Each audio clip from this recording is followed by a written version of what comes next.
Okay, can you hear me in the last row? Perfect.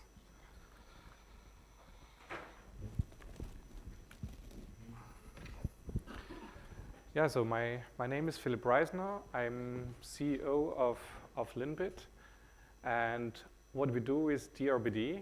And before I go into the subject, I want to do the poll. Who of you knows DRBD? Okay, a few. And who of you has used DRBD in the past? Okay, and I want to turn that into you're going to use it with OpenNebula, right? So here we go. So what you probably know is that DRBD can be used to build HA systems. So that's the use case in the center. Where we're now putting our focus on is enabling DRBD to be used with cloud deployments. And OpenNebula is a very nice cloud system to be used with DRBD. And on the other hand, we also support disaster recovery setups with what means in our context that we support mirroring of block data over long distances. So maybe you have seen this picture before. So this illustrates the Linux kernel. That's the orange box. You have at least 2 nodes. And here I indicated the position where DRBD is in the I/O stack. So what we do is we mirror out the block writes to a second node. Usually you do that in synchronous mode. We also support async mode. And you see 2 nodes here on the screen, but that's no longer true. We support up to 31 peers, so 32 copies in total. But I hope nobody needs to copy his block data 32 times. So the 32 is just the upper limit. So what we see in the field is customers want to have 2 replicas, 3 replicas, maybe 4.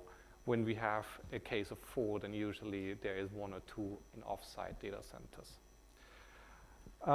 So we are already talking about the new features of DRBD 9.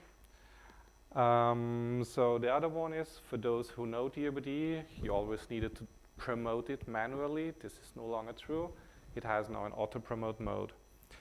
The other features on the list, it got this transport abstraction layer, so we're no longer fixed to TCP/IP. You can also use RDMA. SCDP is on the to-do list. And there is a management component that's DRBD Manage, and that is like the middleware that binds DRBD to your cloud system, to OpenNebula. Okay, so we have 4 new features. So if you remember something from my presentation, remember the number 4. Okay, so what's auto-promote for those of you who know DRBD? So in the past, you did DRBD ADM primary, and then you used it. And after using it, you demoted it to secondary mode.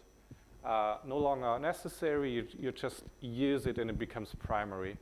And usually, DRBD is operated in a one master, one or multiple slave ways.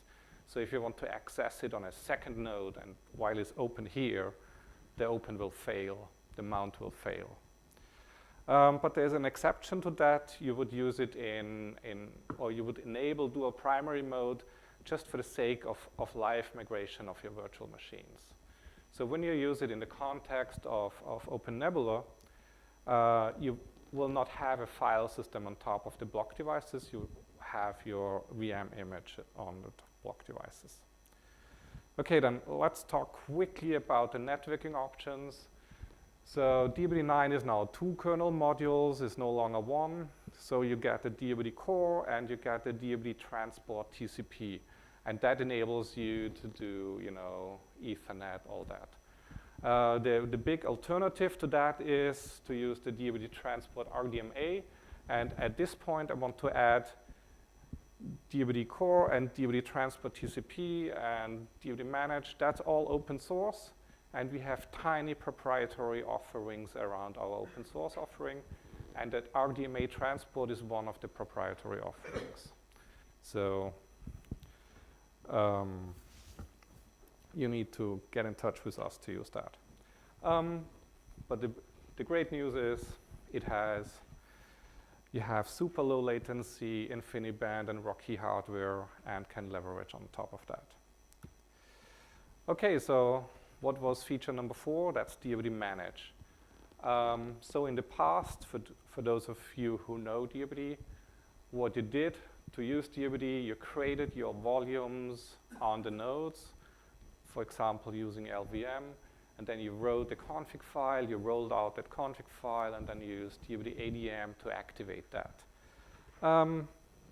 That's a thing of the past, right? So on top of that, we have now this DRBD Manage component that forms like a cluster out of your nodes, and you can shoot in commands, command line, API, whatever, and it will create a new replicated volume, 2 times replicated. It will select the hosts where space. It will use LVM to create the backend volume, put the DRBD config there, activate it, and you can use it. And here on this slide, there you see the dbus API and the command line tool on top. But let me advance a little bit. So DRBD Manage takes a few nodes with a volume group you prepare, and it is a provisioning solution for DRBD. So that's the software architecture, but since the time is a little bit constrained here, let me go on. So this is an example how that could look like on, let's say, 4 nodes. You have this control volume that's on each of those nodes, and you have your user volumes, usually 2-way replicated. Maybe you decide for some volumes they should be 4-way replicated. Yeah, you can do a lot of things to that.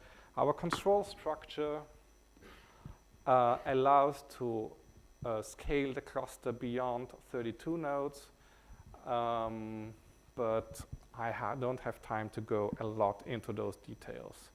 So when you're going to use it with OpenNebula, you have this add-on DRBD Manage. So that's the driver that connects OpenNebula to the DRBD system, and it shoots in the requests for new volumes, taking snapshots, removing volumes, all that into the DRBD Manage, let's call it middleware, and it does the trick.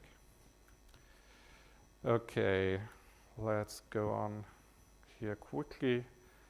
I skip all that.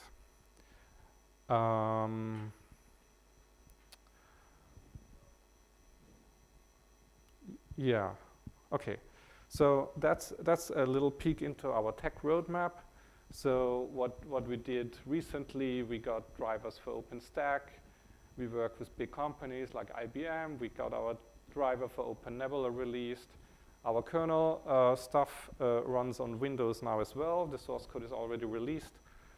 Support for that will come later, early next year. And lots of interesting stuff going on here. Since Ubuntu stepped forward with bringing ZFS in a distribution to Linux, we support now ZFS as a backend for DRBD Manage. So that means not the file system itself, but the volume management aspect of ZFS, so the ZVols. And actually, the first customers we have in production, they all, for some reason, choose ZFS ZVols over LVM logic volumes. So DRBD Manage support for DRBD proxies, so to have long distance replication out of the managed system, that's still on the roadmap, but will appear very soon. And since I have only 1 minute left, let me tell you a little bit about our company. So we are a 30-people company. Most of us are located in Vienna, Austria. So this is where my German accent is from. A few of us, including Greg, are from the Portland office in Oregon. And we cover the rest of the world with a good partner network. I want to point out that we have a great partner in Japan. We do quite some business in Japan. And it's open source software. We do like the major part of our revenue is out of supporting open source users. So selling support subscriptions, that is our thing. The proprietary offerings are rather a small part of it. And here are some references of big name companies that work with our software. Okay, thank you very much, and maybe you can shoot 1 or 2 questions quickly.